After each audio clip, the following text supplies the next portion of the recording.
আলিশা। তোমার বাসা কোথায়? আলাদব। কি কোথায়? আলাদব। তোমার দেশের নাম কি? দেশের নাম হ্যাঁ, মালি। তোমার দেশের নাম কি? দেশের নাম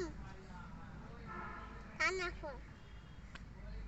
তোমার জেলার নাম কি? জেলার নাম চেন্নাই। চেন্নাই। আর আছে তোমার আছে তোমার তুমি স্কুলে পড়াশোনা করো? হ্যাঁ। কোন ক্লাসে পড়ো তুমি? ওই ছেলে আছে। ওই ক্লাসে? হুম। তুমি সব থেকে কি খাতি পছন্দ করো? বাত। ভাত। হুম। আর তোমার আব্বু বেশি ভালোবাসে না আম্মু বেশি ভালোবাসে? খুবই ভালোবাসে। আমি কি ডা তোমার? আব্বু। আমি আব্বু, তুমি আমারে ভালোবাসো? হুম। তুমি এখন কোথায় যাবা? আনের বাড়ি। আমার জন্য খারাপ লাগবে না?